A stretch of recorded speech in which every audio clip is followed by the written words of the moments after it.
welcome to another episode of Captain's Quarters Podcast. It is episode 136, and it is May 27th, 2024, Memorial Day, and we're going to be talking about that also. And sitting next to me is the quartermaster to the St. Augustine Swashbucklers. That's Mr. Leon here. He is my second in command of the crew. We brought him on because of several reasons. One, he was on the cruise with us, him and his lovely better half. He's also a prior military member, and today is all about talking about our fallen brothers in arms. And we're going to talk about a little project that he's going to be working on with us in Captain's Quarters Podcast in just a little bit. So say hello to everybody. Good evening, everybody. Quartermaster Pugh here. And a time for us to say real quick, our first toast to our fallen brothers in arms, Memorial Day, which reminds me, let me go ahead and put one thing up here right now. We'll get it done and out of the way.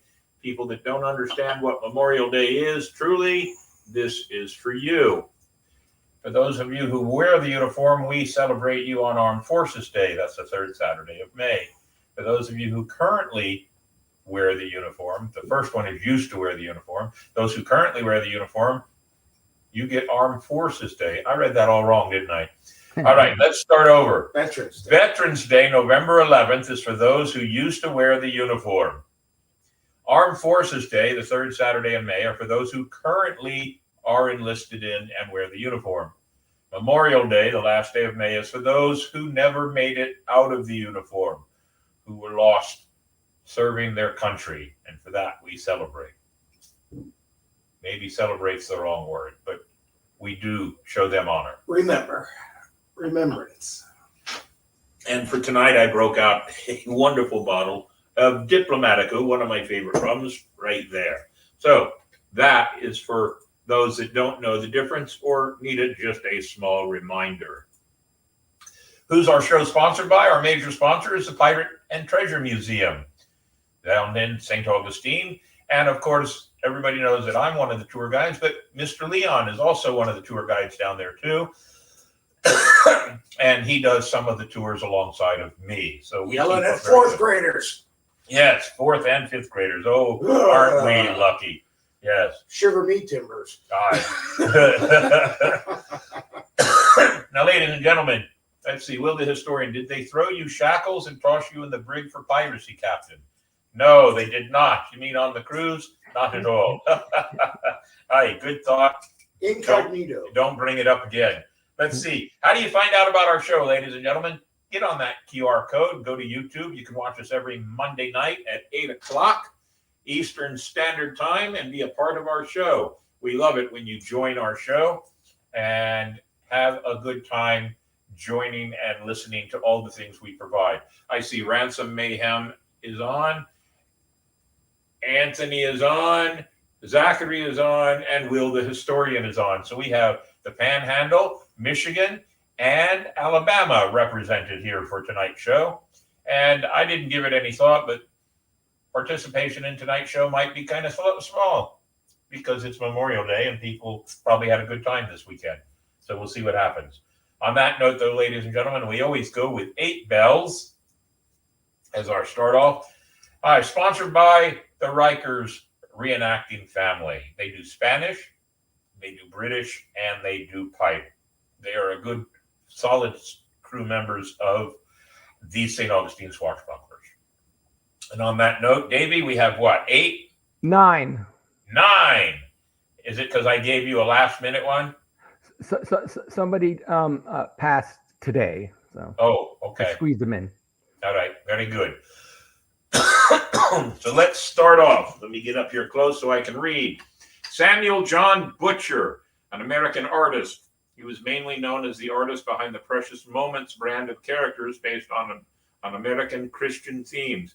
He drew in oil, watercolor, acrylic, and mixed media. He was 85. I will say one thing about him. I do believe my mom owned every one of the Precious Moments characters when she passed on. I don't know what my father did with them afterwards, but I'm pretty sure my mom had every doggone one of them.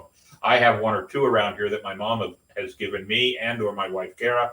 So it is a good memory. This next one, I am not going to be able to do this name proper.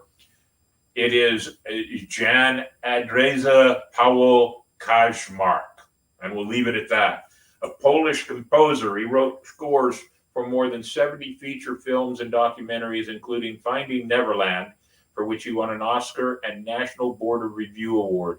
Other notable scores were for Hachi, A Dog's Tale, Unfaithful, Evening, The Visitor, and Washington Square. He was 71 years old.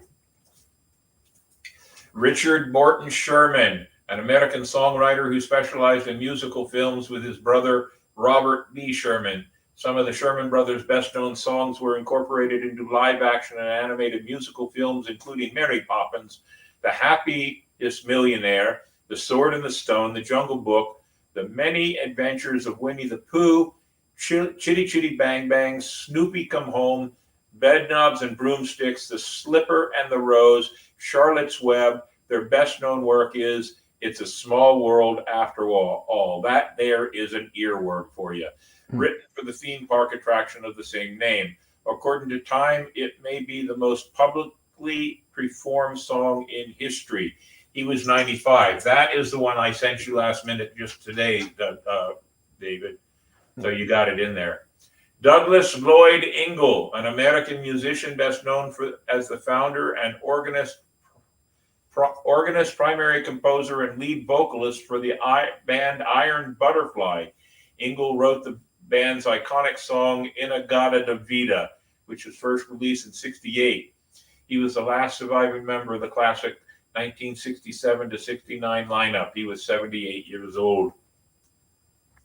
Morgan Valentine Spurlock, an American documentary filmmaker, playwright, screenwriter, and television producer. He directed 23 films and was the producer of nearly 70 films throughout his career. He received acclaim for directing the documentary Super Size Me, which was nominated for the Academy Award for Best Documentary Feature Film. He produced What Would Jesus Buy and directed Where in the World is Osama bin Laden? POM Wonderful presents The Greatest Movie Ever Sold and Comic-Con Episode 4, A Fan's Hope, and One Direction, This Is Us. He was 53 years old. Wow, so much. 23 films that he directed and producer of 70, and he was only 53. Wow. Daryl Gerard Hickman, an American actor, screenwriter, television executive, and acting coach. He started his career as a child actor in the golden age of Hollywood and appeared in numerous television specials as an adult, including several episodes of the CBS series The Nanny. He appeared in films such as The Grapes of Wrath, Leave Her to Heaven, and he was 92 years old. Grayson Colby Murray, an American professional golfer. He won 2 PGA tournaments in 2007, Barbasol Championship, and 2004, the Sunny Open in Hawaii. He was only 30 years old. John W. Wachter III, an American actor known for playing Brando Corbin in the series General Hospital and Johnny in the series Suburbia. He also had roles in the series Army Wives and the films USS Indianapolis, Men of Courage, and Supercell. He was 37 years old. Yeah, he was murdered in a carjacking. Oh, terrible, terrible. William Theodore Walton III. Aye. How about that? An American professional basketball player and television sportscaster. He played college basketball at the University of California, LA, and in National Basketball Association, NBA, for the Portland Trail Blazers, San Diego, Los Angeles Clippers, and Boston Celtics. He is a member of the NASMIA Memorial Basketball Hall of Fame and the National Collegiate Basketball Hall of Fame. He was 71 years old. That was the gentleman that passed just today. Oh, okay. Thank you very much. Was there one more? Nope, that was it. I thought there was one just after him. No, I forgot to erase that one. Okay. Good thing I didn't start on it then. Ladies and gentlemen, for those that have fallen, especially on an important day like today where we honor those in all walks of life. We raise our glass and honor them, their families, and their fans. 8 bells, baby.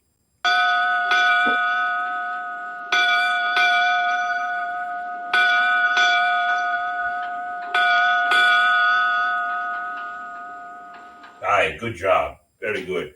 Boy, that is good rum, isn't it? Yes, it is very good. Excellent rum, excellent rum. And on that note, we always like to raise the spirits a little bit more with a joke from Minnie Mayhem. Is he there? Come on out. Bring him out. Alright, mates. Minnie Mayhem here with Joke of the Week. Sponsored by Salt City Comics. Why do pirates love to be at sea? Think about it, and I'll give you the answer at the end of the show.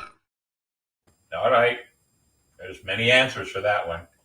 Quote of the week. I already have seen the quote of the week, and it's very, very appropriate for captains from the captain's desk later on in the show.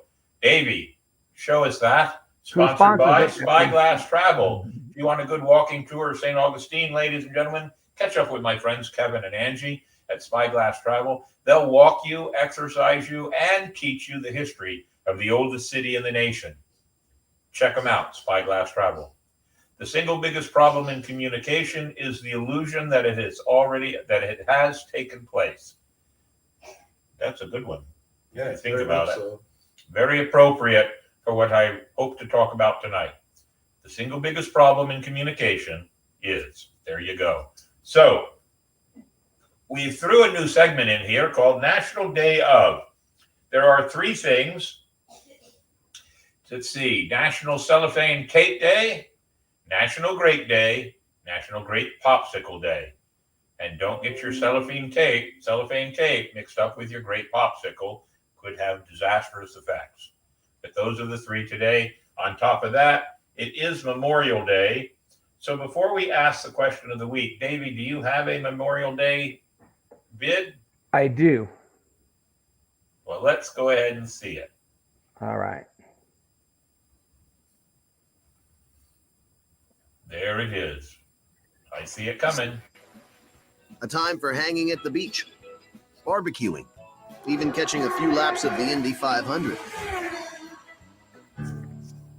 But Memorial Day is also the most solemn American holiday, a day to remember those who made the ultimate sacrifice while defending their nation.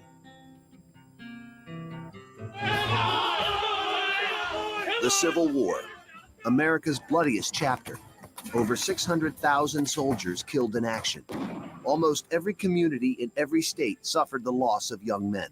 As the war came to an end, mourners in both northern and southern states began placing flags and flowers on the graves of fallen soldiers. The town of Waterloo, New York is officially credited with starting the holiday. On May 5, 1866, its citizens closed their shops and businesses so that everyone could decorate the graves of the men killed during the war. Then an old war general had an idea. John A. Logan was the leader of a Union Veteran Association. He spearheaded an effort to unite all the decoration services into one national holiday, designating May 30th as Decoration Day. On the first National Decoration Day, 1868, 5,000 war widows, orphans, and other mourners gathered at Arlington National Cemetery. They placed flowers and ribbons on the 20,000 graves of both Union and Confederate soldiers. 2 future presidents and fellow Union veterans, Ulysses Grant and James A. Garfield, attended the ceremony. Throughout the 19th century, Decoration Day grew. Ceremonies were held in major Civil War battlefields like Gettysburg, Pennsylvania, and Antietam Field in Maryland. By the end of the century, the holiday was renamed Memorial Day. But war wounds ran deep. Most southern states refused to commemorate a holiday they regarded as honoring Union soldiers. So each state commemorated their war dead with different Confederate decoration days. Several southern states continue the tradition to this day. World War I ushered in the age of modern warfare. America lost over 130,000 soldiers in the global conflict.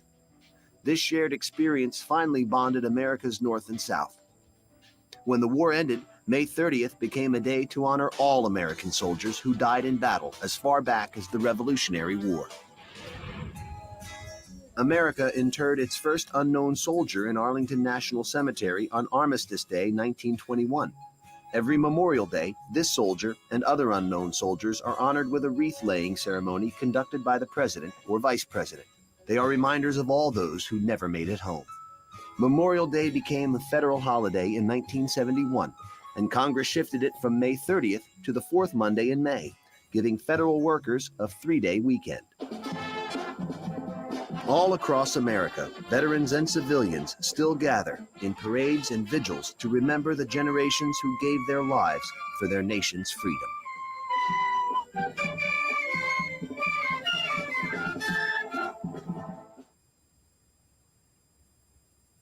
Very good, Davey. Very good. I kind of forgot it was coming to an end there. I was really into it. That's a good one, Davey. I appreciate that one very much. On that note, we go into question of the week, which is sponsored by Ancient City Sirens. And just a quick note for Miss Gina. Miss Gina and her girls were involved in an event this past weekend in which the end of the event, towards the end of the night, was hit by a very sudden pop-up storm that trashed the place. She lost her tents, her sound equipment, everything was destroyed.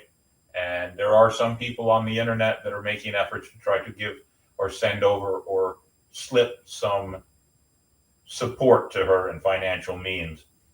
I will be, as the captain of the Swashbucklers, be bringing it to the crew to ask if the crew would like to maybe consider some kind of help, since Gina has always been a part of our crew and always helped us. Pardon me. I do know that Miss Gina is slightly embarrassed by this a little bit from the outpour of help. So my thoughts on helping her are going to be more private and within our crew. We don't need to brag about it. We will help our own. And we'll talk about that amongst our crew. But on that note, Miss Gina and the Ancient City Sirens sponsor the question of the day. And what was your Memorial Day activity? I can tell you what mine was after being gone for all those days. Mine was not doing a whole hell of a lot of anything today. I had some hot dogs for dinner. Woo-hoo! And I spent most of the afternoon weeding through over 650 cruise pictures from last week that all of us took on the thing to find what we had for the night. So what was your activity there, Well, Mr. yesterday Quartermaster? we watched Pearl Harbor. Oh, did you? That's Yeah. a good one. And today we watched the Netflix sci-fi flick that I do not remember but it was pretty good, but I just don't remember the name of it. Was it because you were napping along the way? I was a little distracted. Okay. We'll leave it at that. Very good. All right. So we'd be interested in hearing from any of you that are out there. Tell us what your activity was today. I appreciate the staunch loyalty of the people that are watching us tonight. Thank you very, very much. It might have been a better idea to go ahead and do a recorded event of this show, but we're here. And thank you, Zachary Harker, Ransom Mayhem, Anthony, Turbocoast, Will the Historian, and Paula Donadio. My activity was stuck inside due to rain and cold weather. Oh, yeah, Michigan, cold weather. Go figure, right? Even in May. All right. So on that note, Davey, why don't you give us This Week in Nautical History, sponsored by Florida Water Tours. If you want a good view of St. Augustine from the Matanzas Bay, call our friends up at Florida Water Tours. Let them get you out on the water to enjoy the Matanzas Bay and a wonderful site of the oldest city in the nation. Florida Water Tours presents to you This Week in Nautical History. Welcome to This Week in Nautical History, sponsored by our friends at Florida Water Tours. Experience the Intercoastal Waterway at its finest, featuring picture-perfect attractions. We begin This Week in Nautical History in the year 1539. Spanish explorer Hernando de Soto's expedition of 10 ships and 700 men lands in Florida. 1652, Battle of Goodwin Sands off Folkestone, Kent. English general at sea Robert Blake drives out Dutch fleet under Lieutenant Admiral Martin Tromp. 1692, Battle at La Hogue. English and Dutch fleet beat France. 1774, Boston Port Act. Following the passage of the act, the British government orders Port of Boston closed to punish colonists for the Boston Tea Party. 1836, HMS Beagle anchors in Simon's Bay, Cape of Good Hope. 1863, U.S. Civil War, Confederate gunboat CSS Chattahoochee steam boiler explosion kills 19 crew members on the Apalachicola River near Blountstown, Florida. 1883, French fleet under Pierre begins siege of Tamatave, Madagascar. 1905, Japanese fleet destroys the Russian East Sea Fleet in the Battle of Tsushima, the only decisive clash between modern steel battleships in history. 1914, Norwegian ship Torstad collides with Canadian ship Empress of Ireland on St. Lawrence River. 1,024 die. And finally, in 1935, French liner Normandie begins its maiden voyage, arrived in New York City on June 3rd. And that was This Week in Nautical History. Very good, Davey. Very good. And new adventures. We don't have a whole lot because we take a kind of a break through the summer, thank goodness for all the crew. But we do have a project that we started, and that's the T-shirt project. Ladies and gentlemen, because we have been so hectic the last couple of weeks of May with everything going on, we're going to extend this project into June. And myself and Mandy, Joe, and Davey will make a decision and announce the extension period starting next Monday night. But I'm thinking that we'll extend it till the end of June. We just haven't had enough time to promote it properly. We have had some T-shirt sales, but we have not really promoted it like it should be promoted. So, and remember, we're not doing this just to sell the T-shirts, but we're also helping the Humane Society. And I just got an email from them over the past week as I sorted through my emails that they're doing a food drive, and they're calling it their Hurricane Preparedness Drive, to make sure that they have plenty of food just in case any hurricanes come in and people need food for their pets. So it might be one of the ones that we help them on. It's always nice to help the pets, always. So be watching for that. And of course, the acting seminar that I keep talking about keeps getting pushed back further and further. My quartermaster thinks it's a very important thing that we should do. And so we are going to do it. I just haven't, now that all the school tours are done and there's plenty of free time to catch up on things, it's time for me to catch up on all of that. So the acting seminar will happen. I'm expecting it to happen in July and maybe August, but we'll see what happens from there. On that, we don't really have anything else except our guest, the quartermaster of the St. Augustine Swashbucklers, Mr. Leon. Now, I'll let you that was So let's first talk about one of the things you do.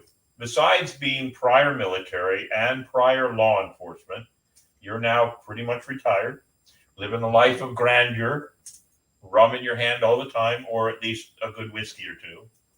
Right? Good whiskey, definitely, Captain. Right. I like my rye. But Mr. Leon has a talent. You'll notice myself and some of the other crew, we have some pretty good leather belts, baldricks, and anything else we need in leather. And Mr. Leon does that. He does leather. What's some of your favorite stuff that you like to do? Mostly bags, the ball belts, the baldricks. Oh, you were able to find some.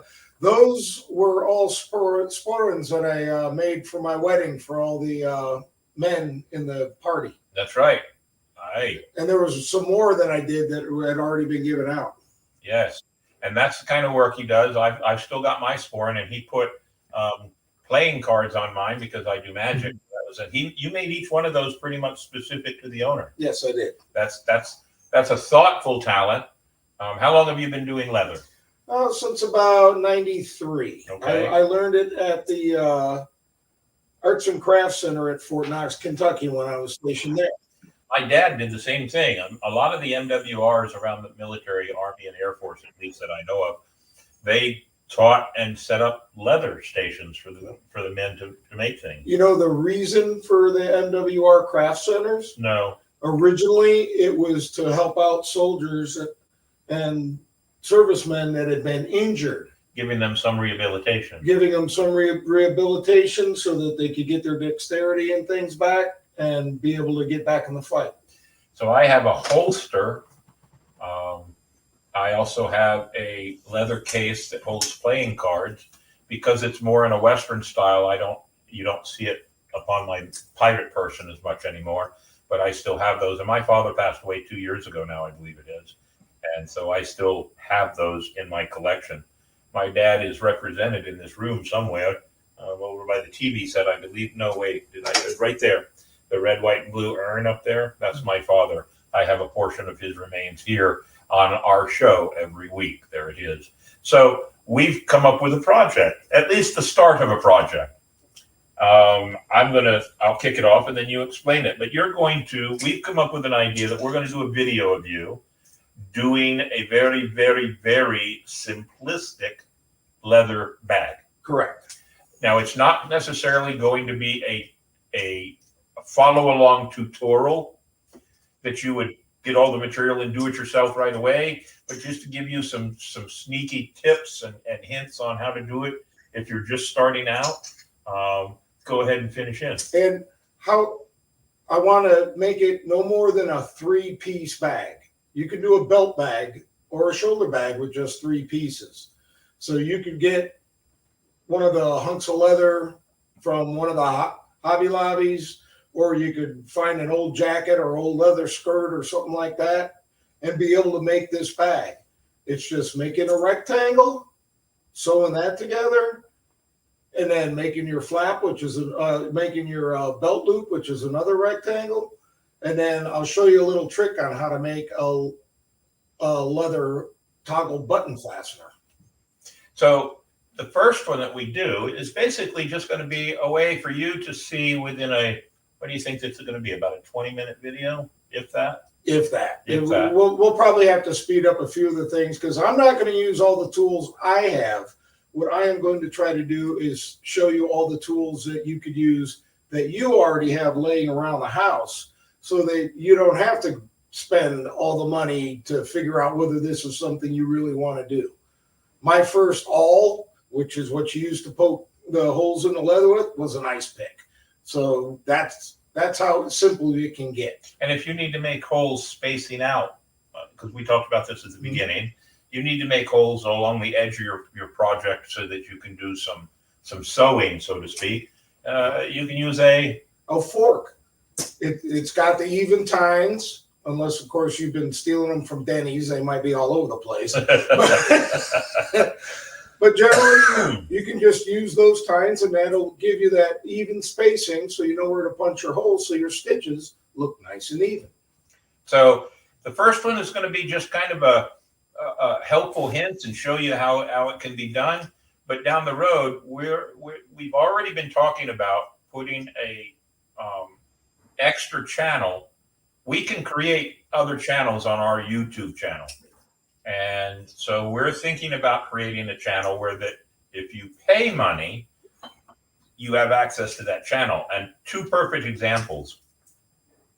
I'll show you how to do magic tricks. If you buy the props from me, once you get them, the video is there. And since you bought the props, the video, you get a code and you get to see the video. Only those that have bought the props or bought the product get the code, and then you can go online and see the video. The same we might try to do for some leather projects, where we get the leather products that you need, put them in a package, and you buy the package, and then once you get it, there's a secret code, and the code puts you on that channel, and you get to learn something. The things we've thought about, magic tricks, leather craft. We have several of our crew members that do sewing that can show simple sewing material ideas for dresses or shirts or whatever else. You've created mead before, and that's on my list. I've taught a class on how to make mead. See, and that's on my list. Buy everything from here, and you learn it from our video and make your own mead.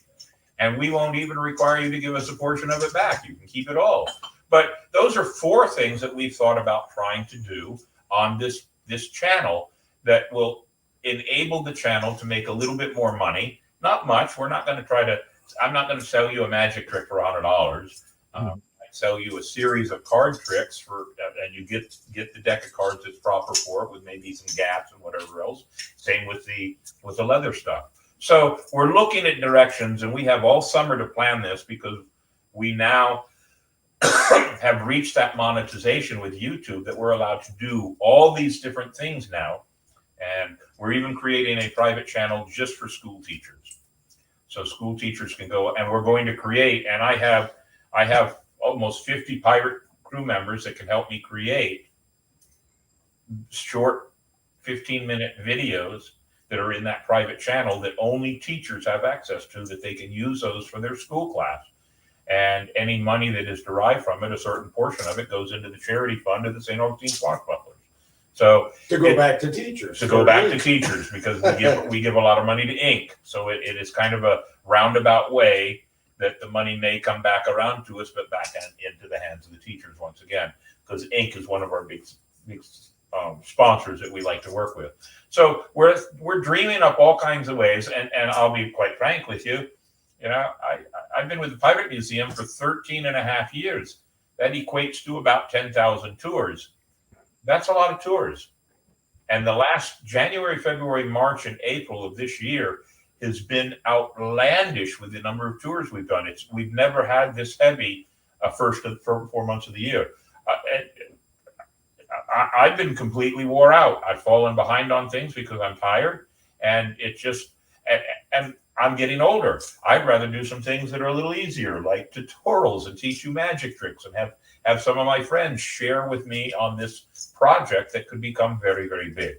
So be watching, and if you buy a t-shirt, that helps us also. And anybody that has helped us from the beginning till now, we do have an inventory list of all the people that have helped us, because as we come up with some other ideas, we want to reward people for their support in creating a show that's on its 136th episode, and that we have strong numbers. I'm not going to give it away to you tonight, but we're almost right at the number we want to be at as of the end of this month, which is only a couple of days away.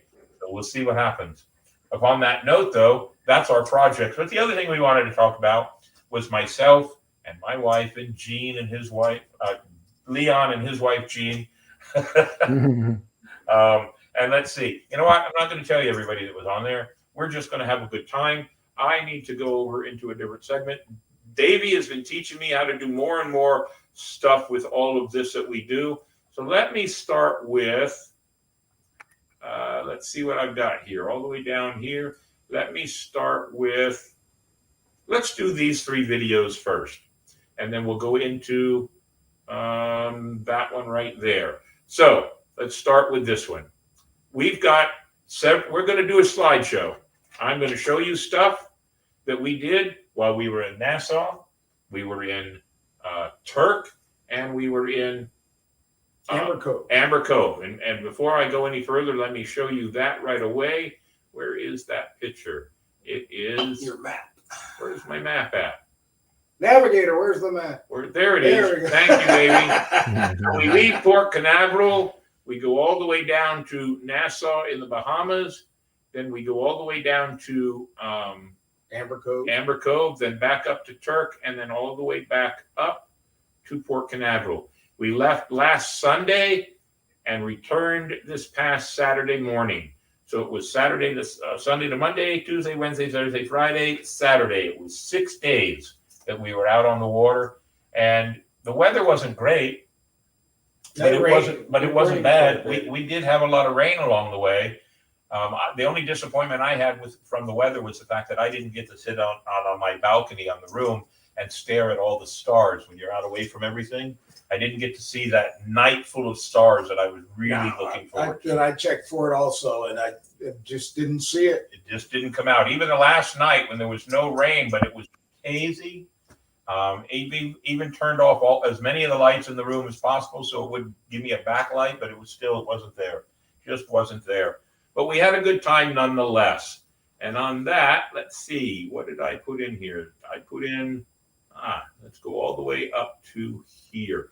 Here is, so there, okay, I see, there's the map. We did the map. Let's do this one. I don't remember what this one is. That looks like we're getting there.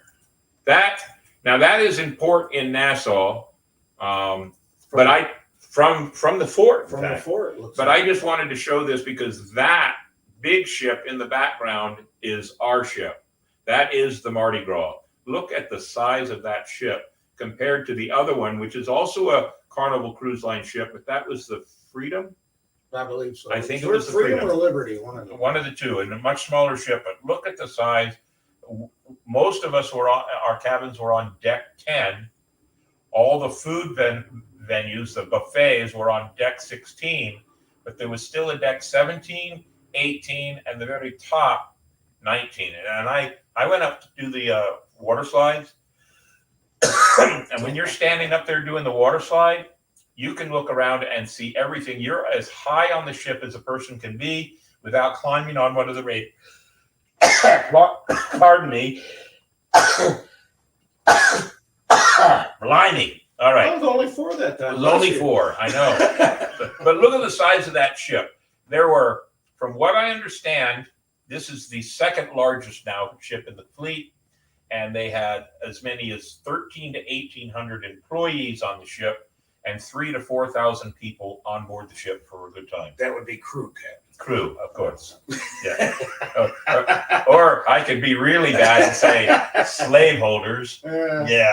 Well, they do kind of have them as indentured servants. They sure seem to be. But that was the ship. And let's go ahead and remove that one as we go along so I don't have to do it later. Yes, I don't want to save it. We just want to get rid of it. Remove it. Why? All right, Davey. I'm still not good.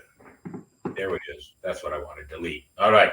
So here's a really great picture of the sun setting as we're traveling along, and not anything to see for miles and miles and miles. It does make you think, us as pirates, wondering, it was the Carnival Freedom. Thank you, Tony. Oh, Tony's on board. Thank you, Tony. It does make you think, though, back in the day when they're out there in that water and there's nothing for miles and miles to see. At least we knew we had food all the time. Yes. And booze. There was definitely rum. There was plenty of rum. So we had a good time with that. And frosty rum also. Yes. I think they called it a kiss on the lips was the favorite mango rum drink. I believe Going so. around. So one of the stops, I only got a couple of pictures of this one. It was Turk Island. And this was a picture. There's Tony right there. She's on board the ship now, or on board the show. There's Tony. That's the Grand Turks. And if you don't know the history, the biggest reason this island is so famous is because of this man right here in the middle, John Glenn. Because back in the day when the space capsules came back to Earth, they splashed down in the water just off the coastline of the Turk Islands. And John Glenn was the biggest part of that. He became a U.S. Senator later on, and at 77 years old, ladies and gentlemen, was the oldest person to ever fly into space on the Space Shuttle Discovery. So he was a record-breaking astronaut for the United States of America. As a kid, I followed him because I was excited about the space program and really, really, really paid attention to him. Now, that parade is in Cocoa Beach, but the Turk Islands was something that he made famous because of everything they were doing. So that's the only pictures I got. Actually, I got some other pictures. What did I do with them? Let's see. Oh, one of them's a video, and it is down here in the video segment. And it's really silly because we gave a camera to a guy to take a picture of me and my wife, and it somehow got put on video, and this is what you get.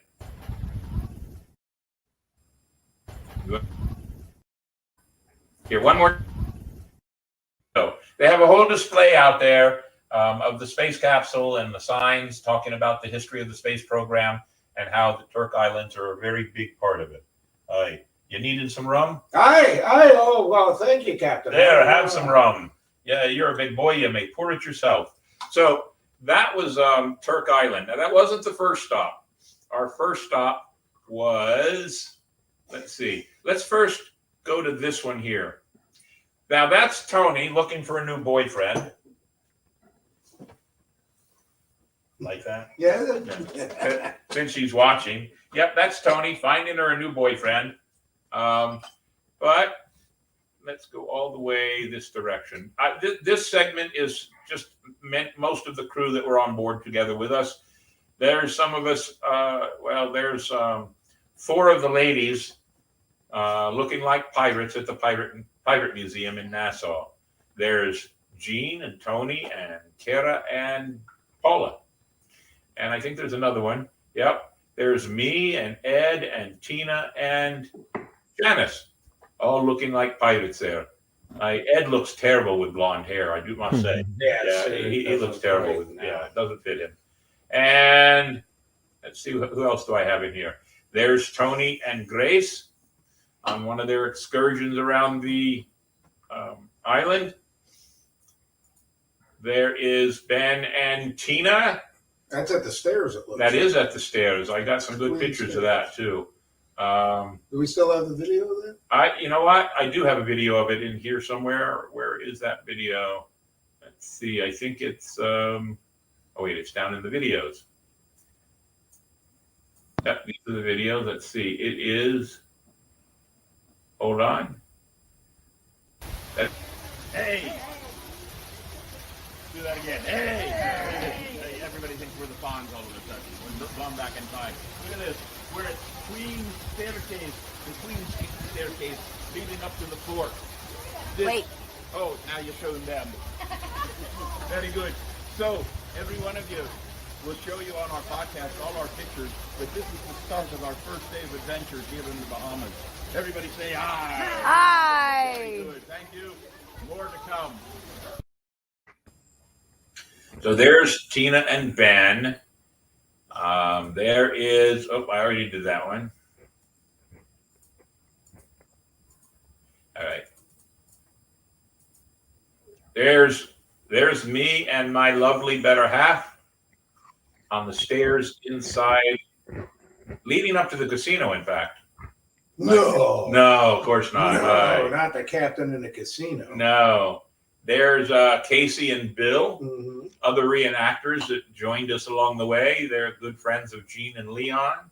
They participate in Alibi with you, don't they? Yes, they do. They do. They're colonial reenactors, and they're both very heavily into doing different arts and crafts of the time period. Yeah. Let's see, who else did I get in there? There's Ed and Janice. And there's Mr. Leon and his lovely better half, Miss Jean. Very good. How That's about at that? the Pirate Museum. That is at the Pirate Museum. I tried to pick out a different variety of pictures so it didn't look like we were all posing on the ship all the time. So that is the crew itself. The only one I did not get in here, believe it or not, I could not find a picture anywhere of Steve. Oh, There's a couple of pictures where he's in the group, and I'm going to show that, but nowhere else could I find pictures of him on his own. So let's get rid of that one. And then let's go to this. Get back up there. Wait a minute. I don't want to remove it. Why isn't that popping up, Davey? All right, something's going on here. Hold on. No, don't want to edit it.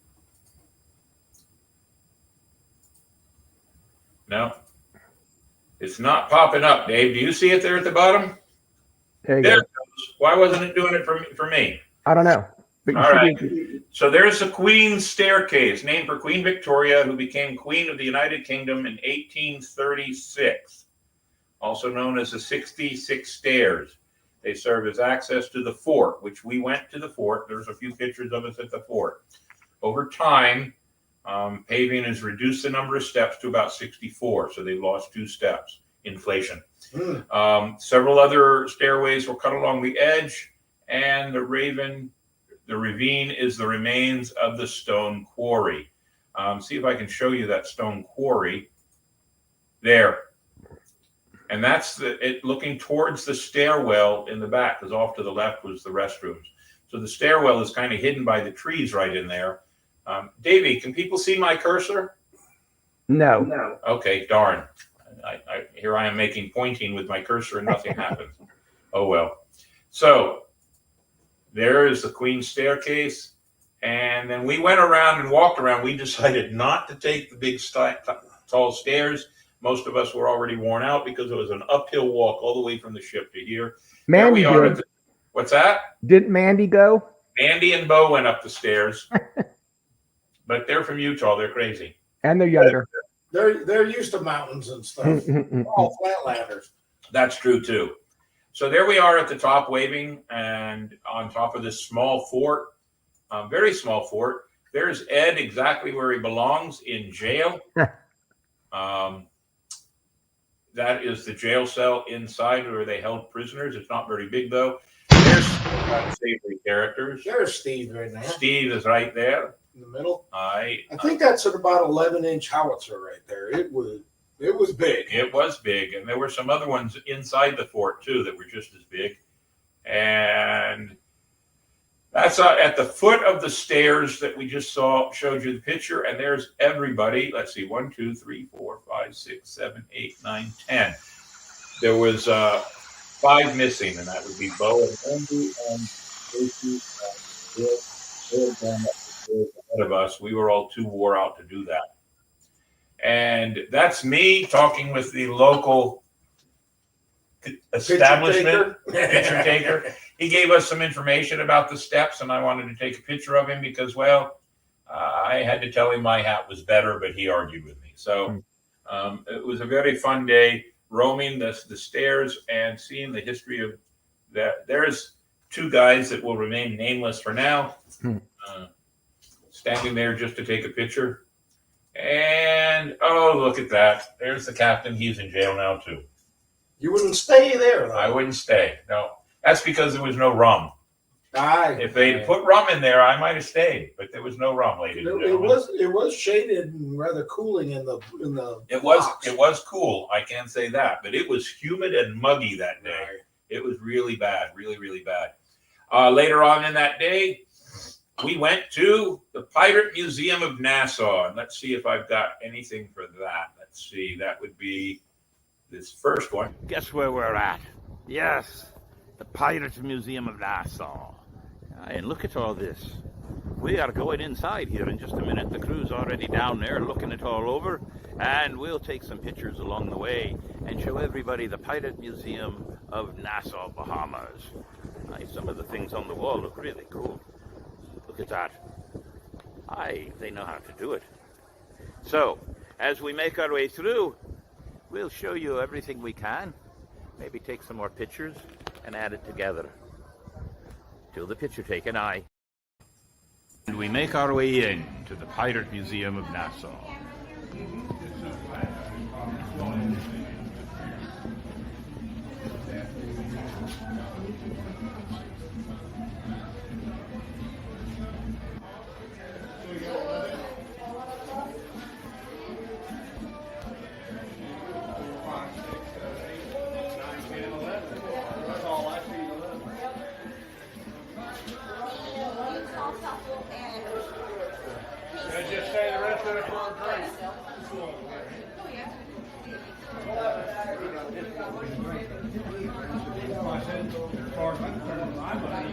Yep. Do the video and you talk? Sure, go ahead.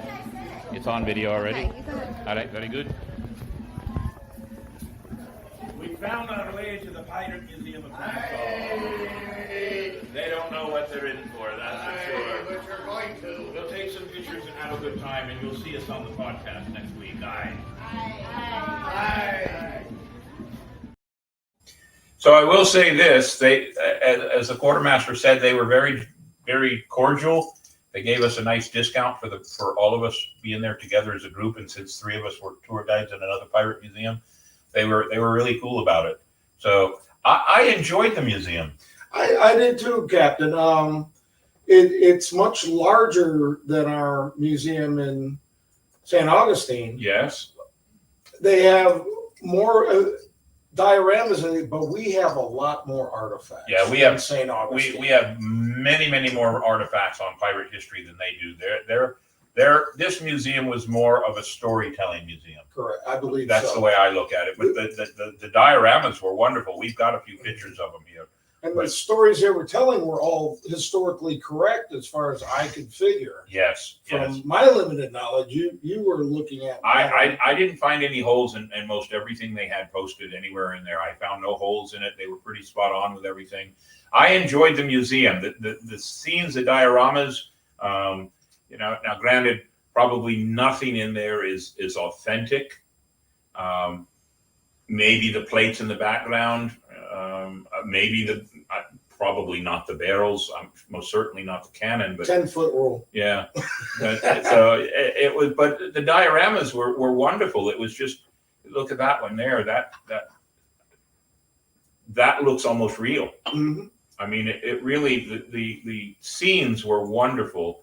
I enjoyed them. I was disappointed I couldn't get a good one on this one, because no matter how many pictures we took, they always were really dark. Obviously, it's a nice night scene anyway, but I couldn't get this one to come out. We were trying not to use flash in there. We did not actually ask them if it was allowed or not. They said pictures were okay, but we never clarified it. And I didn't want to be the ugly tour guide and do anything over the line there. So, but the dioramas were just wonderful. Look at that. That's as you walk almost right into the museum. That's the first look right there. You walk around the corner and you're on a dock, and you've got a full ship there, and lanterns and just like it was on a dock, with your taverns on the right and your water and ships on one side. It was a great scene. I really enjoyed it. I thought it was very well done for what they had to work with and stuff, and informative for folks that wouldn't be as educated as we are about pirates. That's very true. Very true. I will say this. I went in there with a completely open mind, because I've had some people tell me it was terrible. I've had some people tell me it was fantastic. So I didn't know what to expect.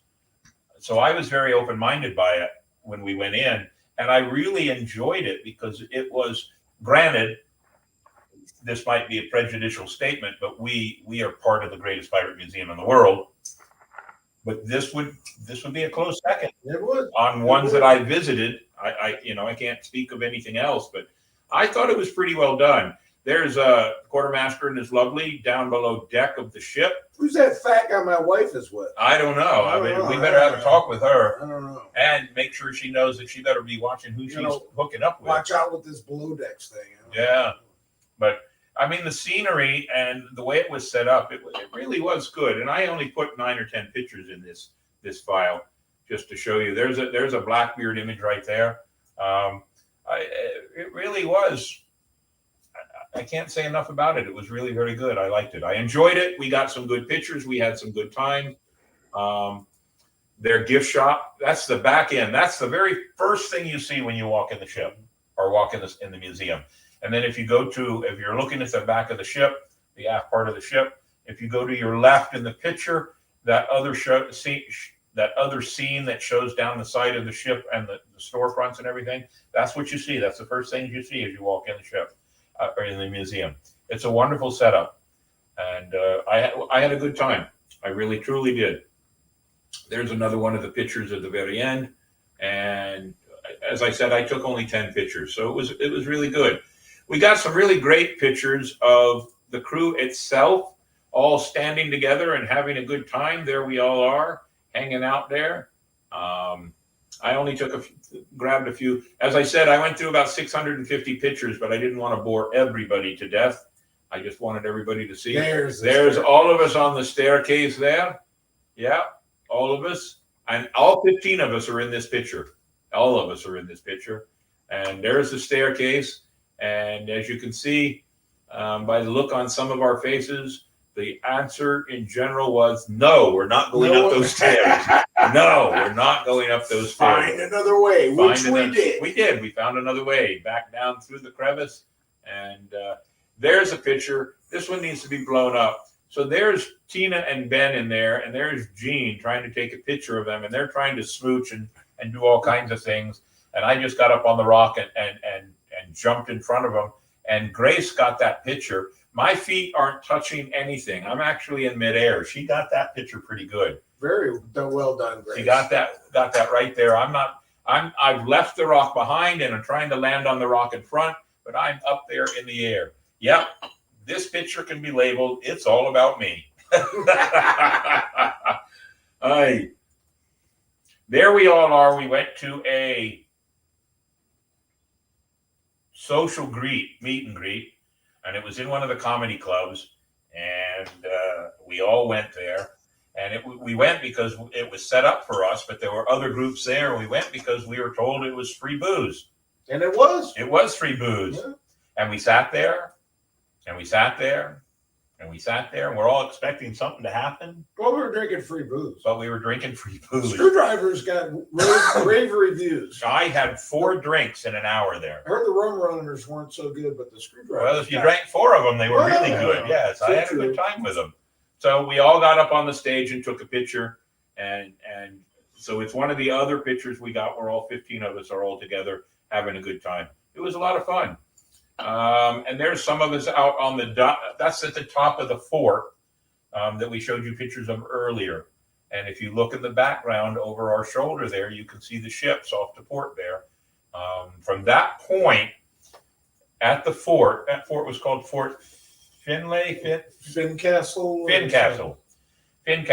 That is the highest point on the island. Yes. Is that fort, and higher up because we were on the top of the fort on the deck, and that is the highest point. So you could look all around and see the entire island of the entire city of Nassau and almost the entire island of the Bahamas. And I wouldn't really consider that a fort per se. It was more of a gun battery, just pointing out over to protect the harbor. Yeah, and it wasn't really very big. I mean, there were 3 guns inside and two or 4 outside.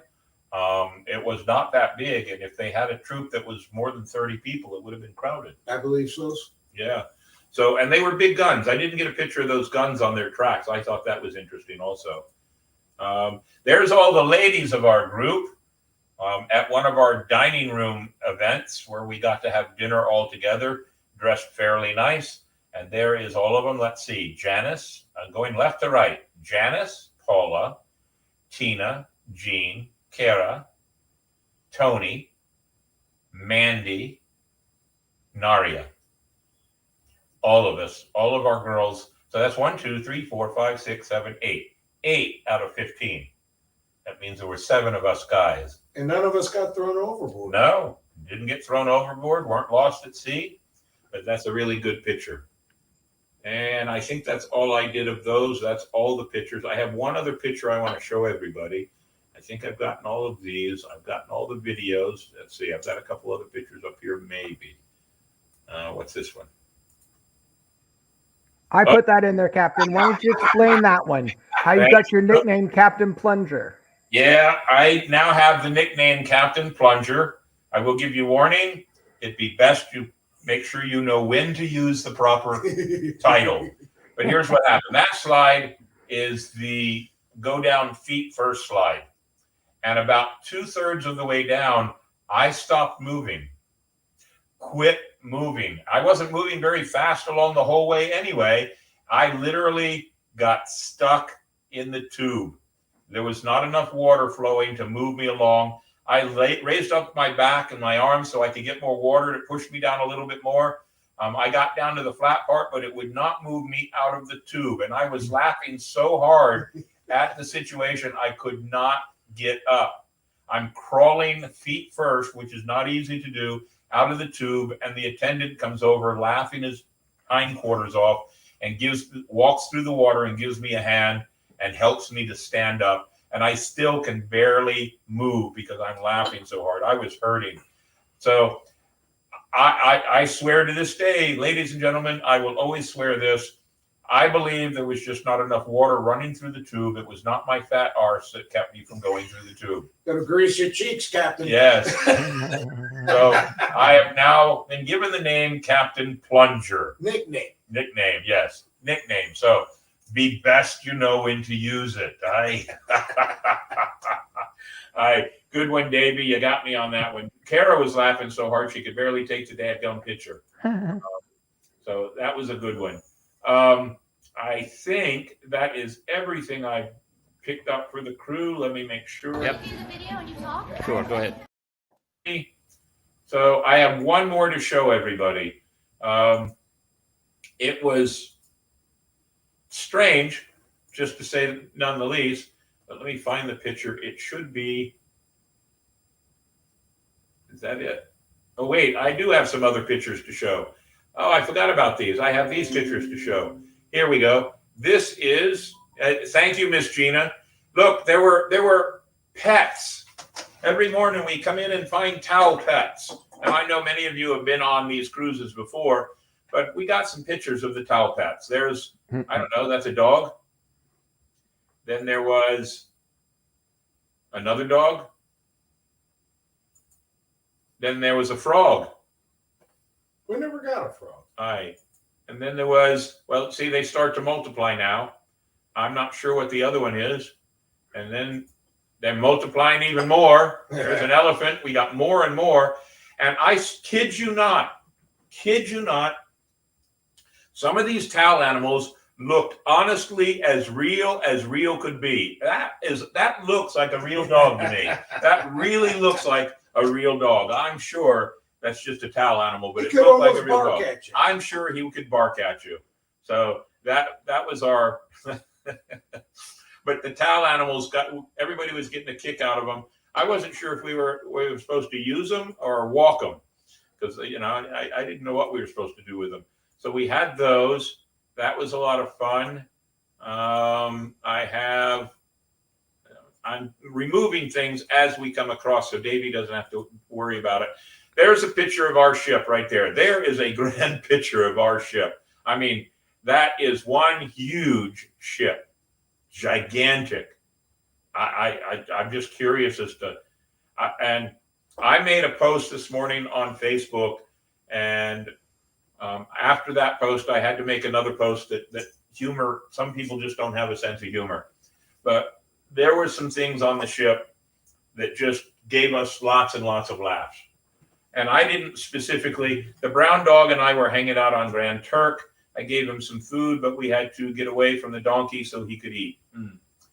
So there were some people that I believe need to have real friends. And real friends would be the kind of people who tell you, you're really going to wear that bathing suit? That's the kind of real friends that some people need.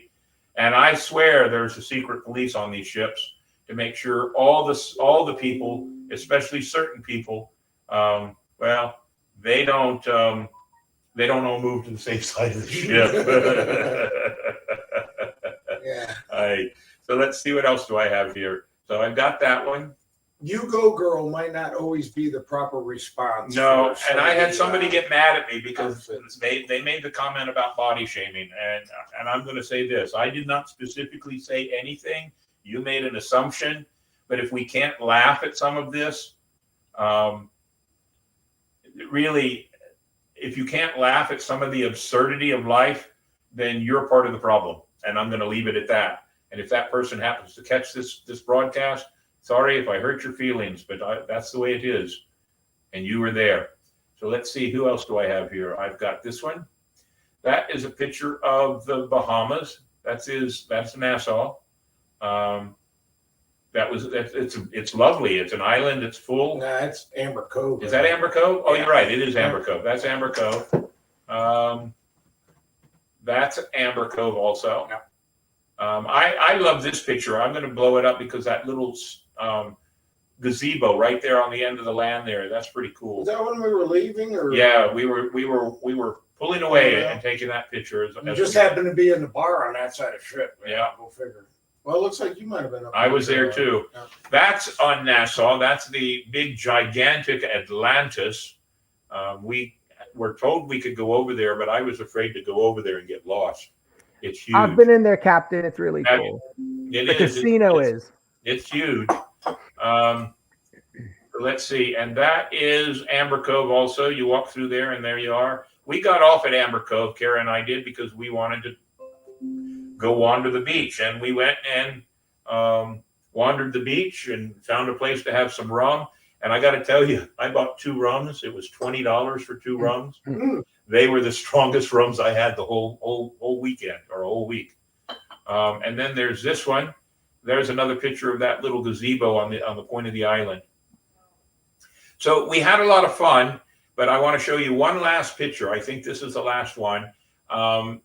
Sometimes I'm a bit of a humanitarian, and there were some seagulls out there while we were docked, and somebody had left a whole table full of food, and those seagulls came in and landed on the table. And when one of the crewmates came and shushed them all off, one of the seagulls didn't take to air properly and landed from this table to the left that you can barely see onto the deck, and he couldn't make his way through the glass. He kept bumping the glass. He was trapped because I guess they just don't have good eyesight. I don't know. So I walked over and grabbed him. He did get a bit of me on the finger, but I grabbed him and picked him up, and he got my finger, but I think he got more ring than finger. It only pinched, and then I threw him out there, and he took off. And I swear to you, he really did. He circled and came back around and flew back and then took off. I think that was a thank you. I'm going to always tell myself it was a thank you. But and they were pretty birds. I just felt sorry for him because he was trapped there. I think those are blackface gulls. Yeah, because they're got that black head on them. Yeah, they're a little prettier than some of the other gulls. So those are the pictures, ladies and gentlemen, that I decided out of 650 I should show. There's some others I did not show out of making sure that none of the ladies in the crew would get mad at me. I did not show any of them on the water slides. I wasn't sure if they would be upset with me or not, so I left them alone. Wisdom is a very important part of being a captain. That and the desire to keep one's manhood. Self-preservation is also very high on the list. Yes. So it was a great time. What was your favorite part? I think just hanging out, relaxing, being with my honey, and being with my best friends. I think that was part of it. I think the shows after the first or second day, we had spent a whole year planning this, and there was a lot of plans for us to do almost everything together. Well, that kind of fell apart in the beginning because there was so much to do and so many options that we couldn't keep all of us on the same page. All the cats didn't want to be herded. They all had their own separate interests. And then once we all decided, oh, that's cool, everybody just say post, because they had what's called the hub, where everybody in the group could be on a messenger and just say where you're going. If folks want to join you, they join you. Yeah, and that's what we did. Kara and I went to 7 or 8 shows. And I got to tell you,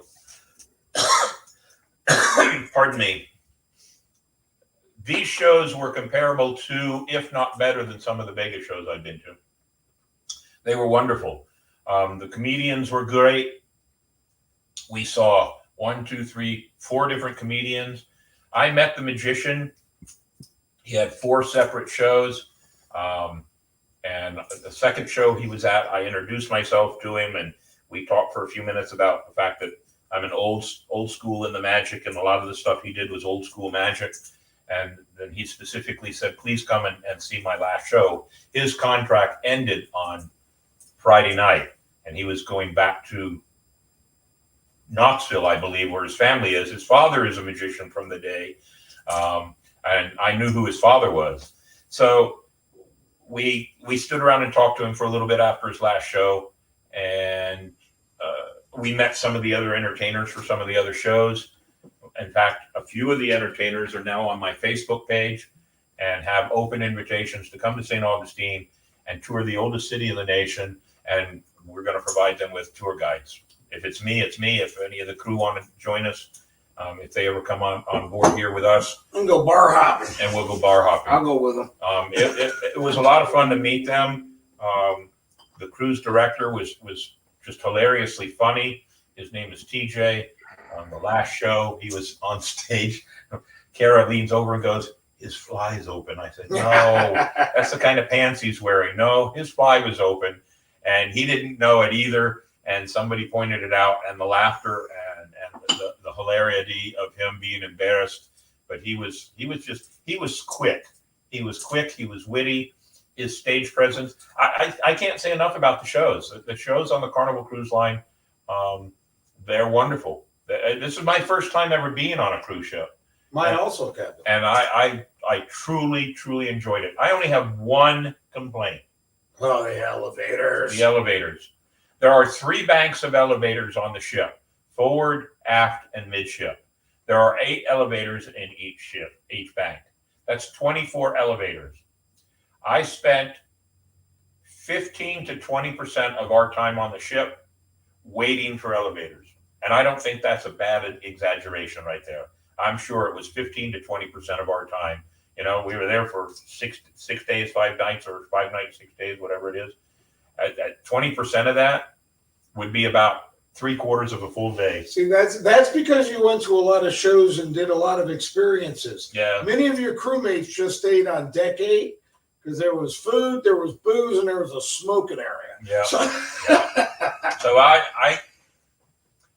I think that something this high, and what really drove the nail home for my dislike of these was that on the day that we're disembarking, they want everybody on the day before to go onto your app and get into certain groups, and they had A through G or A through M or whatever, different groups, because they've got to unload 4,000 people. You can't all go rushing to the door or the deck at the same time, the gangway. So they divided you up, and boarding. What's the term for leaving the ship? It's not unboarding. disembark. Disembark. There you go. I couldn't think of it. Disembark started at 7 o'clock or 8 o'clock in the morning, and we didn't have a time to get off until 9:30. But everybody's at those elevators going to their wait points, and it was just. I ended up, when it was time for us to go, I ended up walking down 2 flights of stairs with all of our luggage because there was too many people. It was just ridiculous. Mm-hmm. And you would think with the kind of technology that Carnival Cruise Line, and I'm going to be saying something about criticism. So I'm not going to say that it just absolutely sucked. I believe with the kind of technology that Carnival Cruise Lines has on everything they're doing, keeping track of your money and games and shows and everything how much else, you spend at the and casino. how much you spend at the casino. I mean, yeah. I was getting nightly. I got nightly updates on how much they were charging me and how much it was costing me. I think with all the technology they have, they should have a better way with using that technology to run these elevators. And in fact, on the last day, they should have a crew member at each elevator, because I noticed on the elevators you could use your sail pass. Oh, your really? card. There was a skimmer to use your card. I don't know what I didn't notice it until the last day. It's inside the Now, is that the one to go up the? No, it was all of them. The extra deck. No, it was all of them on the board. Because there was the exclusive deck. There was. That was to take you straight up. But I really believe they could have done better on that one. Us regular steerage passengers No. were not allowed there. We could just go on the bow and say. The dining room experience was wonderful. Tara and I ate in the dining room experience, I think, 4 times. So the experience was wonderful. The food was great. I do have one other issue, but this is just a personal issue, and it's going to sound more like a gripe. And based on what I'm going to say in a little bit, it's going to make me appear to be somewhat of a hypocrite. But I watched a lot of people just pile their plates with food. I mean, pile it with food, and then take a taste of some of the food and then just let it sit there and get taken up. And granted, I know it's a buffet, but it's not a challenge for you to eat everything you can. But the wastefulness just kind of bothered me a little bit. I guess because when I was brought up, my dad always said, there's children in Africa. Unless I absolutely hated it, I was a member of the Clean Plate Club, even at the buffet. Yep, even at the buffet. My mom and dad always taught me, if it's on your plate, you will eat it. But I actually liked Army food too. So there is that to say. So. We both have gone through the idea that whatever's on your plate, you eat it because you don't know when your next meal is going to come. Now on the ship, that doesn't pertain because you know when your next meal is going to come. At least with their powdered eggs, it wasn't green like in the Army. Army powdered eggs back when I was in the Mermaids, the eggs would mix with the aluminum in the casings they put it in, and it was warm, it was hot, it was filling, it was green. Yeah. Hence the term green eggs and ham. There you go, ladies and gentlemen. Now we know where it came from. But other than that, everything else was just wonderful. The people, I'll say this, I even thought I lost a credit card, and it tore me up mentally. I'm going, oh, what? And I went to several different places, and they were helpful. They were very helpful. And come to find out, I didn't lose the credit card. Moisture had gotten into my plastic case, and my credit card and my sale pass were almost glued together. So did you fuse it going down the water slide? Yeah, maybe that was what happened too. Maybe the friction. Let's see. I remember growing up, if it was on your plate, you eat it. You're absolutely right, Zachary Hart. Absolutely right. On that note, I don't think we have anything more to say about our week other than it was a grand week. And believe it or not, we've already started. Well, not all of us. A few of us have already started planning next year. Tinkering around with the idea. My dearly beloved is already thinking about the next one. So I kind of like her idea of she said two things: the keys and what was the she other? Wants to go to Tortuga and see Fort Jefferson. Tortuga would be cool. But if you get to Tortuga from the Keys. From the Keys, but she wanted to go somewhere else, Jamaica. Port Royal. At this point, if you're watching, we got to go to Port Royal, not the other one. Yeah, we got to stay away from most of the rest of Jamaica. That's for sure. Yeah, it's not. I mean, if you don't know this, ladies and gentlemen, there were warnings, emails, and messages sent to all of us, which I'm sure they did to everybody else, that camouflage clothing is not allowed right now in the islands. There's a reason for that if you pay attention to the news. There is a big reason for it. And when we were on Amber Cove, there was what I thought was an overabundance of law enforcement military. And they were enforcement agents. They weren't just police. They were military. They were government military, and they were armed. And they looked pretty formidable to me. Well, Amber Cove, if you don't know, is in the Dominican Republic, which is, of course, part of the island of Hispaniola, which is also part of Haiti. Yes. And we all know that right now Haiti is experiencing a failed government and trauma. Yeah, so it's important to pay attention to certain things. So camouflage, the warning of camouflage clothing of any type was a good warning, and we all paid attention to it because when we left, I wanted to make sure that if nothing else, even as the captain's, the pseudo captain of a pseudo crew, so to speak, I still wanted to be responsible to make sure that 15 of us went and 15 of us came back. Military mentality, we leave nobody behind. Upon that note, ladies and gentlemen, I believe it's time for This Week in History, sponsored by Dick's Wings. And if you haven't had Dick's Wings lunch specials, why, their burgers are fantastic. And we've had their hot dogs, their burgers. We go over quesadilla. The quesadilla. They got great lunch specials. And while I'm thinking about it, I'm going to put this out there. Davey, we're going to, over the next couple of weeks, we're going to actually make some recorded 15 to 20 second commercials for all of our sponsors this summer, right? Yes. That is the game plan. So that instead of me saying all these words, we're just going to put a commercial up there. That way I get it right every time and don't have to remember what I said last week as opposed to this week. So we are going to create some commercials, thereby upping our quality just a little bit more every time we think of a new product of the show. But for now, Dick's Wings on US 1 out by the shores in St. Augustine, Florida. You can't beat his prices. You can't beat his lunch specials. And I even have one of his somewhere down here. Yep, there's his hot dog menu right there. 4 great hot dogs: the home run, the heartbreaker, the home wrecker, and the Hall of Famer. And I've had all 4 of them. And I can't tell you which one is the best. I'm going to leave it at that. On that note, Davey, go ahead. Welcome to This Week in History, sponsored by our good friends at Dick's Wings Bar and Grill. Wings, salads, wraps, quesadillas, and more. No matter what your taste buds crave, they've got you covered. We begin This Week in History in the year 1765.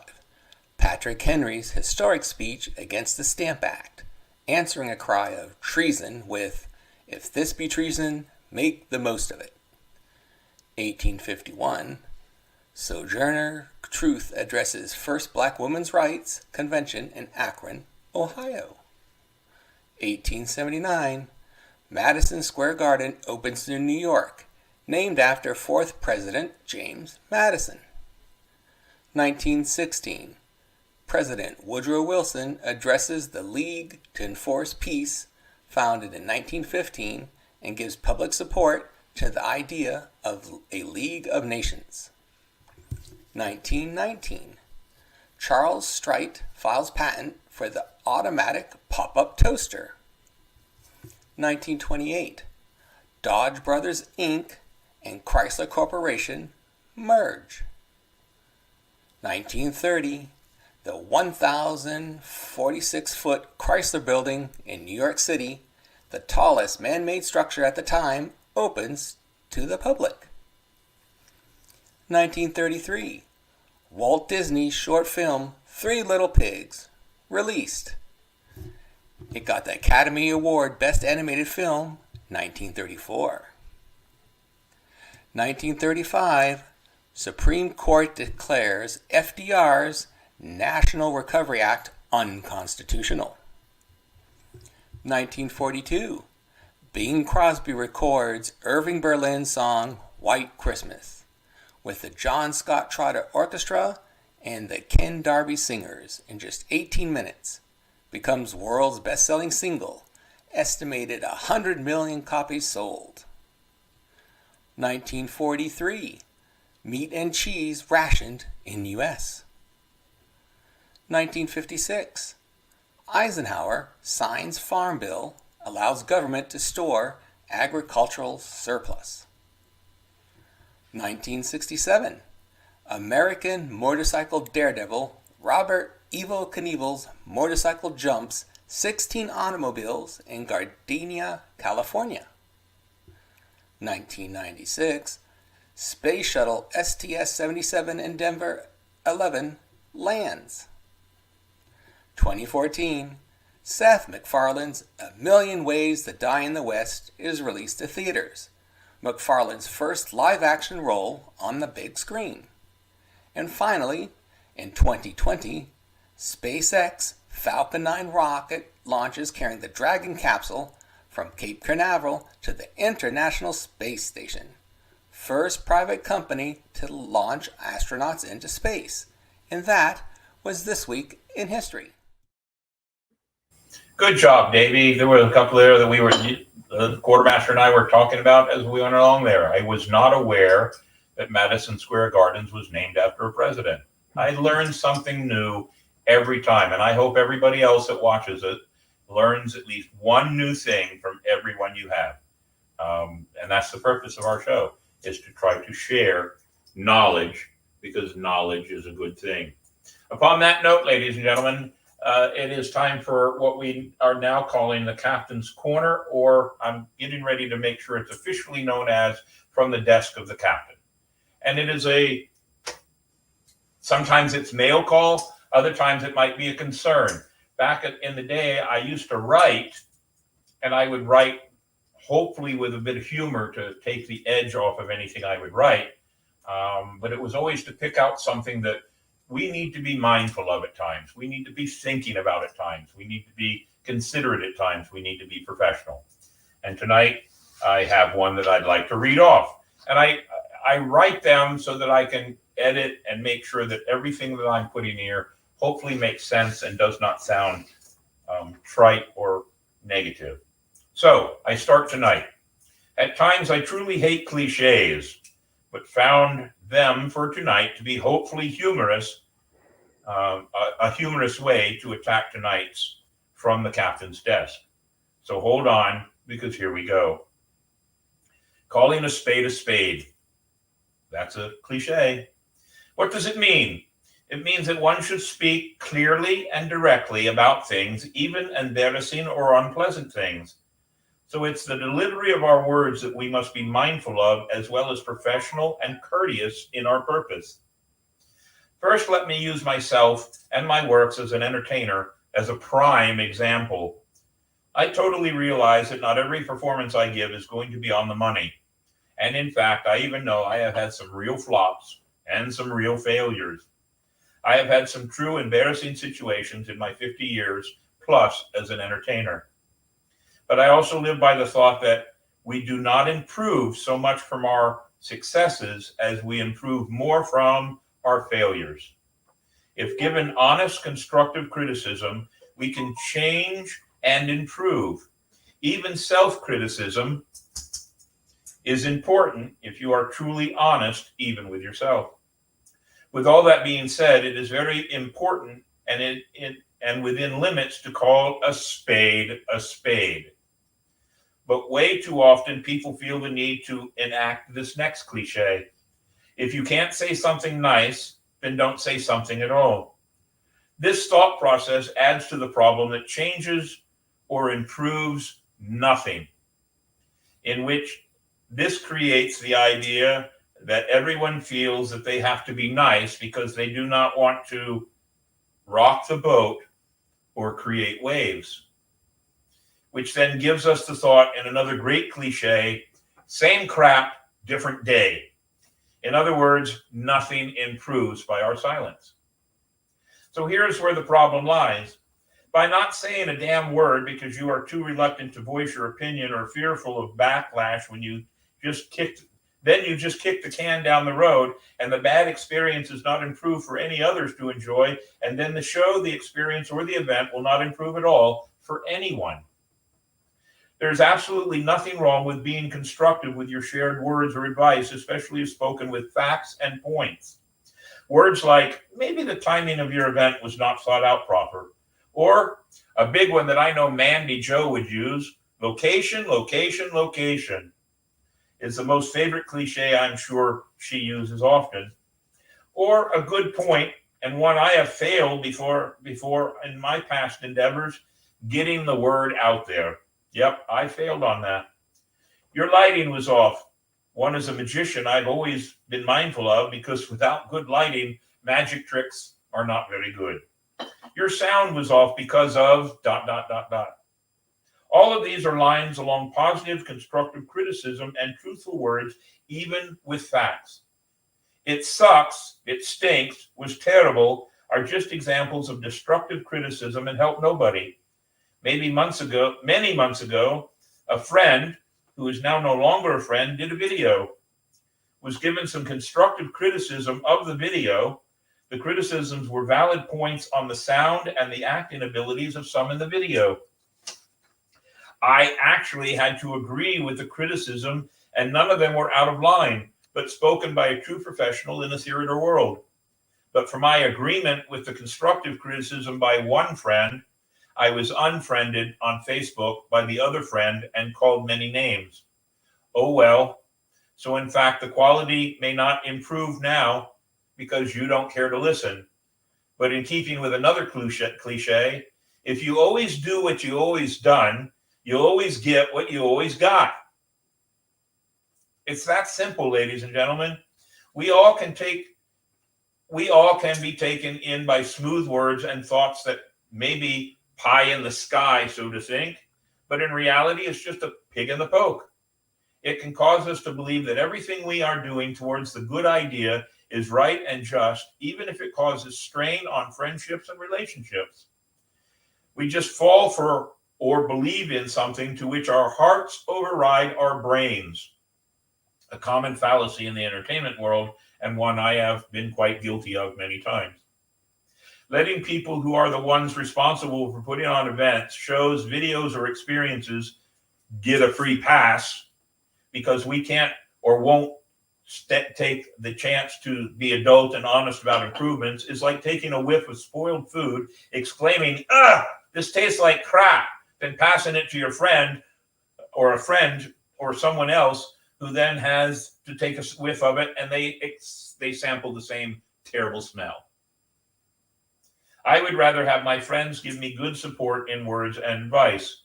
I will say this, it's an add-on to what I'm saying. That's what I got him for.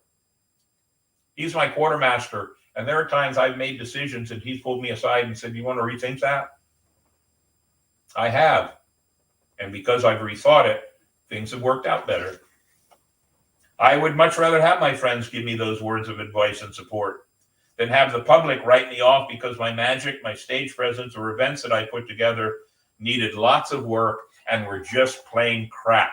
But nobody would tell me. It's kind of like the emperor's new clothes. Think about that one for a while.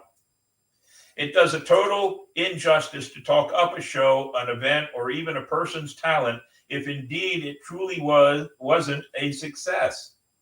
And might I add, disrespectful to everyone involved. You're disrespectful to the people who are now going to go see it thinking you thought it was great, and now they find out it's not so great. And you're disrespectful to the people who created it, who probably could have used some good advice. Speaking with the honest intent to improve should never be frowned upon, but in this day and age, it always is. And in the long run, intent can be quite obvious. Yes, what I mean by that is, depending on how you deliver your words, can be determined whether or not you're doing it out of malice or you're doing it out of thoughtfulness. When I left home at 18 and joined the military, my father gave me many words of wisdom he thought would help me as I made my own way into the world and became an adult. Here's one of them. Don't be a dumbass. Yeah, don't be a dumbass. One of them. Here's the one that I do carry around with me. I'm going to give you two. One of them's not written here. Here's the first one. Don't let your mockingbird mouth overload your hummingbird brain. I have done that many times before. I have thought highly of myself doing certain events, and come to find out, my hummingbird brain took over my mockingbird, or my mockingbird mouth took over my hummingbird brain. So always keep that in mind. Here's the other one. If you have a gripe, a complaint, and speak up with facts and avenues to help the cause, then you are helping the improvement or change. But if you do not have positive words to add, you are just adding to the problem, not the situation or the solution. Remember one more thing, please, especially in this day and age, and so many of my friends that are comedians and so many comedians that I have respect for are losing out because people keep forgetting. And as I said earlier, I put a post up. It was tongue-in-cheek, as is this, because I've used 9 different cliches in this. But do remember one more thing. Humor is a salve that can and will heal all wounds. Think about that. There are bad events. There are bad pirate events. There are bad Renaissance festivals. There are bad actors. But by slapping them on the back and saying, good job, they're just going to go out there and keep being bad.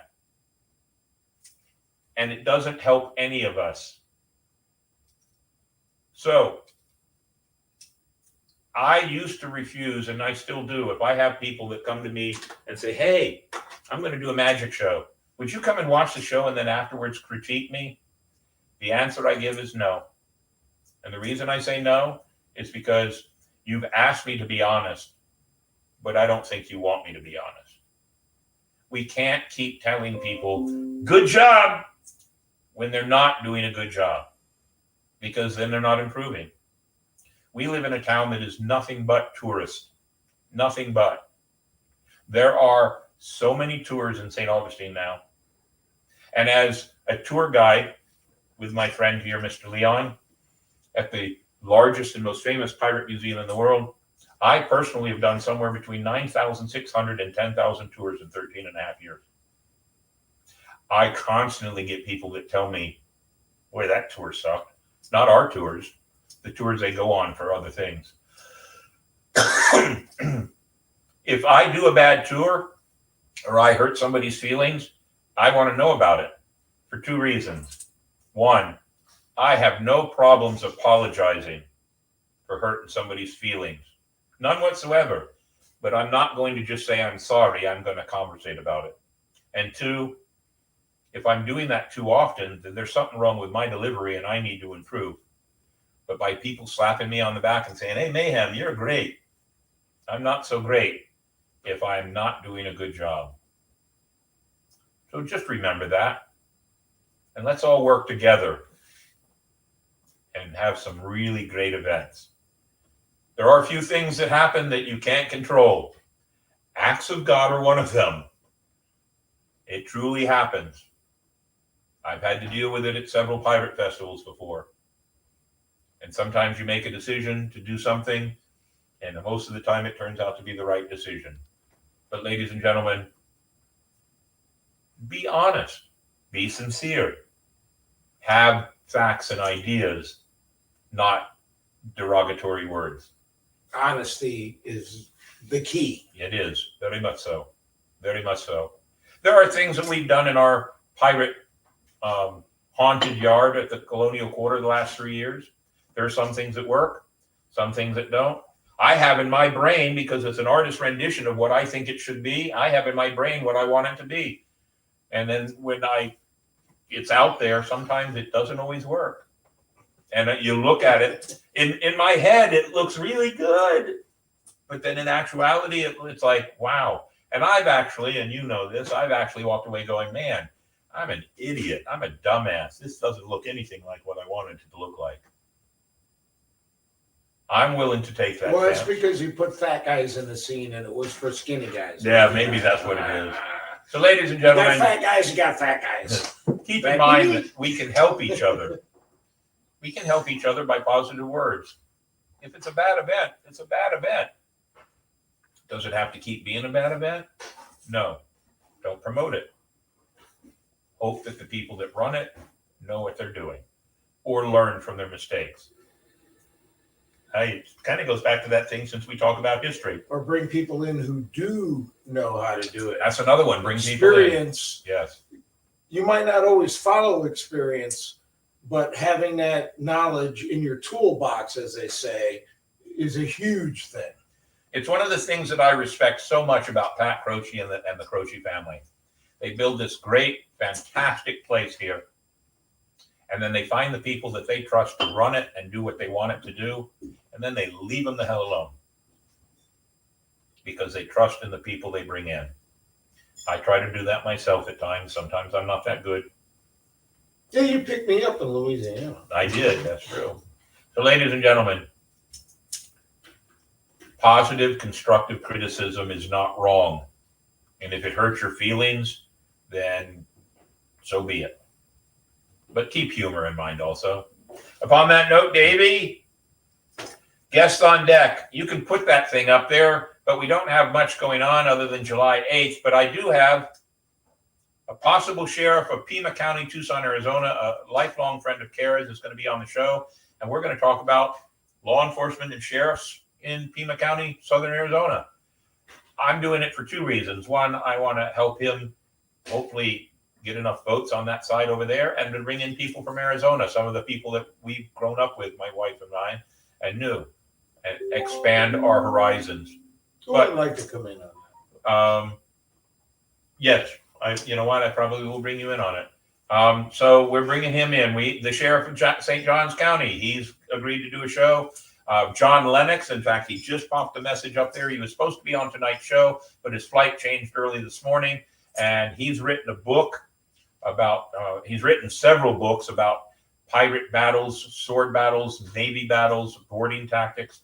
And we're going to have him on the show to talk about his book. I have another book over here. I have two books over here, but the one that we want to do is this one here. Sea Beasties, A Pirate's Guide to Denizens of the Deep, both fair and foul, mostly foul. But he's given me a book, and we're going to have him on the show. I can't think of all the people that we're working on getting on the show. But by next week or the week after, I should have a good, solid list of what we have on the show. So stay tuned with us. Upon that note, let's have the joke of the week revealed by our good old friend Minnie Mayhem. Okay, it's time for the answer to the joke of the week. Why do pirates love to be at sea? The answer is because they are aquaholics. Oh, that's a good one. I like that one. Leon liked that one. I like that one. The quartermaster liked that one too. Very good. Very good. We've had great. I appreciate the loyalty of everybody that's watching the show tonight. I know it's a holiday. We thank you very much for being here. We always like to say thank you to everybody that's part of the show. And I think that's our next thing, Davey. Thank yous and appreciations. Our sponsors are the power behind the wheel that drives this ship, Captain's Quarters Podcast. Our major sponsor is the St. Augustine Pirate and Treasure Museum, 850 artifacts on pirate treasures and history. Marco's Pizza. If you want a good pizza, that is the place to go.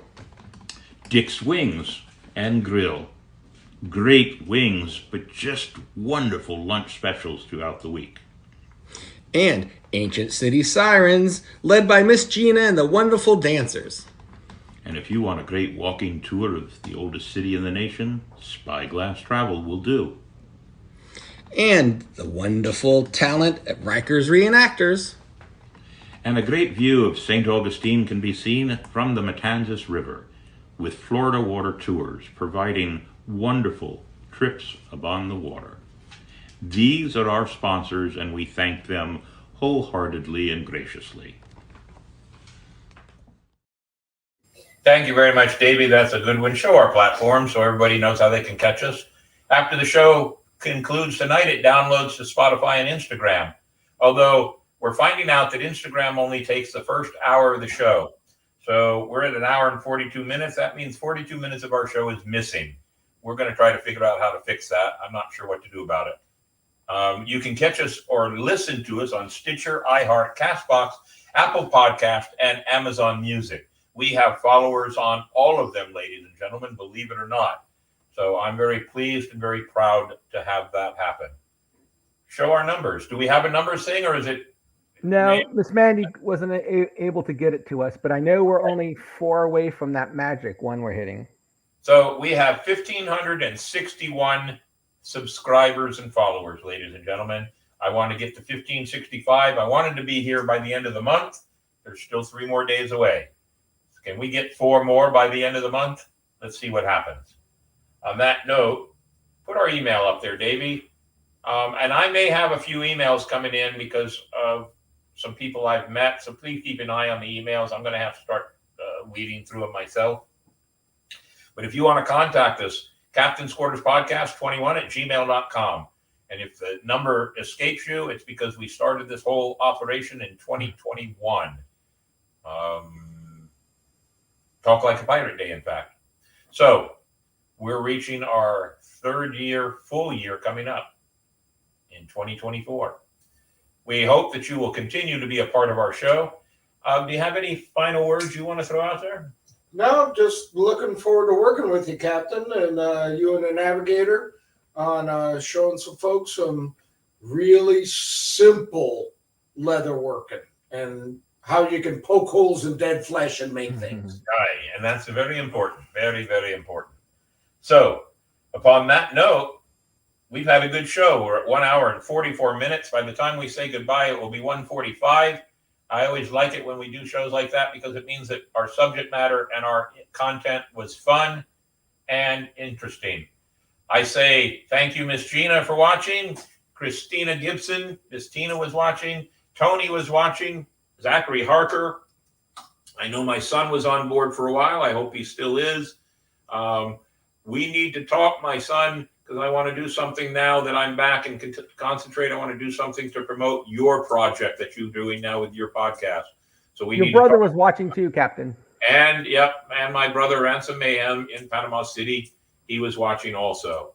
So, and we will be participating in the Pirates of the White Sands and the Pirates of the High Seas event in October. We'll be talking more about that. It's been a great show. I appreciate it. Davey, go ahead and put it up there. Part of the podcast. Part of the crew, always. We'll see you next week, 8 p.m. Eastern Standard Time. Enjoy your week.